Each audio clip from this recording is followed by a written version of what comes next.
Okay. So good evening. இன்னைக்கு class என்ன பார்க்க போகிறோம் அப்படின்னா, இந்த புக்கில் ஒரு கொஷின் கொடுத்துருக்கேன். Page number 10. பேஜ் நம்பர் 10ல் பாருங்கள், தனியாக ஒரு கேள்வி இருக்கும். டூ தே நாட் கம்னு ஒரு கேள்வி கொடுத்துருக்கேன். அதை கவனிங்க.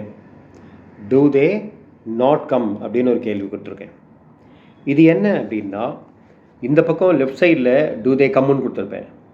டூ தே கம்னா அவர்கள் வருகிறார்களா அப்படின்னு அர்த்தம். ரைட் சைடில் என்ன கொடுத்துருக்கேன், டூ தே நாட் கம் அப்படின்னு கொடுத்துருக்கேன். டூ தே நாட் கம்னா அவர்கள் வருவதில்லையா அப்படின்னு அர்த்தம். டூ தே கம்னா அவர்கள் வருகிறார்களா, டூ தே நாட் கம்னா அவர்கள் வருவதில்லையா. இப்போது நம்ம தமிழ்லையே இந்த மாதிரி கேட்போம்.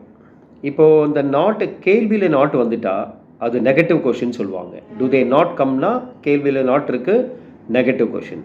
இந்த பக்கம் டூ தே கம்முன்னு இருக்குது, நாட் இல்லை, இது பாசிட்டிவ் கொஷின். அப்போது நாட் இருந்தால் நெகட்டிவ் கொஷின். இப்போ நம்ம தமிழ்லையே சாப்பிட்டியா, படிச்சியா, தூங்குனியா, புரியுதான்னு கேட்போம். இதெல்லாம் பாசிட்டிவ் கொஷின். கேட்கும்போதே சாப்பிடல, படிக்கலை, தூங்கலை, புரியலன்னு கேட்குறீங்க பாருங்கள், அது வந்து நெகட்டிவ் கொஷின். கேட்கும்போதே நம்ம இல்லை இல்லைன்னு கேட்குறது. தமிழில் கேட்குற மாதிரி இங்கிலீஷ்லையும் கேட்க போகிறோம். சரி, இப்போ இந்த டூ தே கம்னு ஒரு கேள்வி இருக்குல்ல, நாட் இல்லாத கேள்வி, அதுக்கு 2 பதில் நம்ம புக்கில் பார்த்தோம். Yes they come, no they do not come.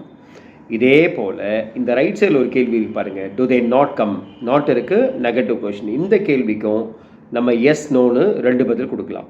அது என்ன பதில் அப்படின்னா, டூ தே நாட் கம்னா yes they do not come அப்படின்னு வரும். நோ தே கம் அப்படின்னு வரும்.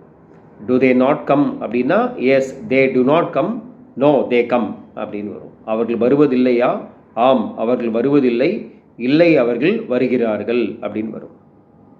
இப்போ நான் வேர்பை மாற்றுறேன். டு தே நாட் ரன் அப்படின்னா yes they do not run, no they run. அவர்கள் ஓடுவதில்லையா, ஆம் அவர்கள் ஓடுவதில்லை, இல்லை அவர்கள் ஓடுகிறார்கள். அங்கே நீங்கள் ப்ளே போட்டால் do they not play, yes they do not play, no they do not ப்ளேன்னு வரும். சாரி, நோ தே ப்ளே அப்படின்னு வரும். கேள்வியில் நாட் இருந்தால் எஸ்ன்னும் போதே நாட், எஸ்ஸில் நாட் வரும், நோவில் வராது. கேள்வியில் நாட் இருந்தால் எஸ்ஸில் நாட் வரும், நோவில் நாட் வராது. இது எல்லா கேள்விக்கும் அப்படி தான். அதுபோல் நான் ஒவ்வொன்றுத்துக்கும் நெகட்டிவ் கொஸ்டின் கொடுத்துருக்கேன். அது கீழே பாருங்கள், டஸ் கோமதி நாட் ஸ்டடின்னு ஒரு கேள்வி இருக்குது. ஓகே, அதே போல் அடுத்த பேஜில் ஆம் ஐ நாட் பிளேயிங், அது கீழே இஸ் பானு நாட் பிளேயிங், அது கீழே ஆர் தே நாட் பிளேயிங். எல்லாத்தையுமே 22 கேள்வி பார்த்தோம். நம்ம அந்த 22 கேள்விக்கும் 22 நெகட்டிவ் கொஷின்ஸ் நான் ரைட் சைடில் கொடுத்துருக்கேன். நீங்கள் என்ன பண்ணுறீங்க, எப்போ எழுதுகிற மாதிரி அந்த வேர்பை மாற்றிக்கிங்க, பேரை மாற்றிக்கிங்க. அண்ட் ஒவ்வொன்றுக்கும் ஒன்று தமிழோட.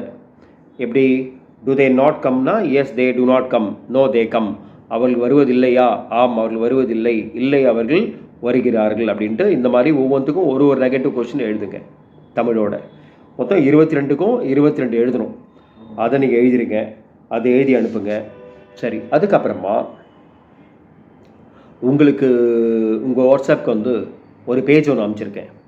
அந்த பேஜை பாருங்கள். அந்த பேஜ் என்ன அப்படின்னா, நம்ம 12 டென்ஸ் பார்த்தோம் இல்லையா, 12 டென்ஸ் பார்த்தோம். அந்த 12 டென்ஸில் இருந்தும் 12 வாக்கியம் எடுத்து எழுதியிருக்கேன். 12 டென்ஸ் நம்ம எப்படி பார்த்தோமோ, என்ன ஆர்டரில் பார்த்தோமோ அதே ஆர்டரில் ஒரு 12 வாக்கியம் எடுத்து எழுதியிருக்கேன், ஒரே வேர்பை வச்சு.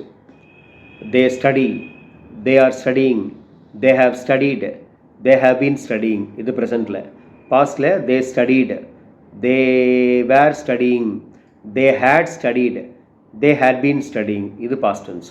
ஃப்யூச்சரில் they will study, they will be studying, they will have studied, they will have been studying. இந்த மாதிரி நான் என்ன பண்ணியிருக்கேன், இந்த 12 வாக்கியத்தையும் ஒரே வேர்ப் வச்சு எழுதியிருக்கேன்.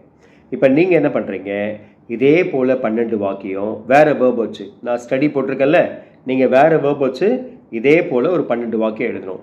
தே walk, they are walking, they have walked, they have been walking. இந்த மாதிரி அந்த ஸ்டடியெல்லாம் எடுத்துகிட்டு வாக் போடுங்க. அதாவது எழுதும்போது ஒரே வேர்ப் வச்சு எழுதுங்க, பார்க்காம எழுதுவதான் பாருங்கள். ஃபஸ்ட்டு நல்லா பார்த்துங்க, நான் அனுப்பிச்சிருக்கேன்ல அது நல்லா பார்த்துங்க. பார்த்துட்டு அதே போல் வேறு வேர்ப் வச்சு 12 வாக்கியம் பார்க்காம எழுத முடியுதான்னு பாருங்கள். அது எழுதுகிற வரைக்கும் நீங்கள் ப்ராக்டிஸ் பண்ணணும். பார்க்காம எழுதுகிற வரைக்கும் நீங்கள் ப்ராக்டிஸ் பண்ணி தான் ஆகணும். அது 2-3 எழுதுனா சரியாயிடும்.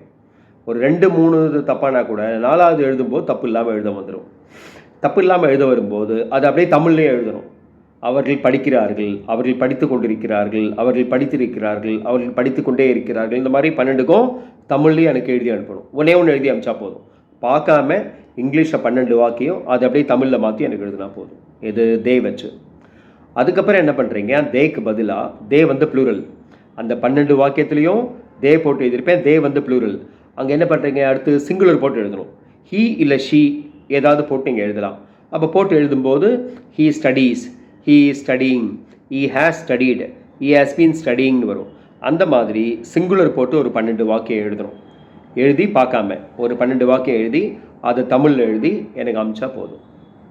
இதான் இன்றைக்கி நீங்கள் செய்ய வேண்டியது. இதை மட்டும் பார்த்துங்க. நெகட்டிவ் கொஷின்ஸில் மொத்தம் 22 கேள்வி இருக்குது. அந்த 22க்கும் ஒவ்வொன்று எழுதிருங்க தமிழோட.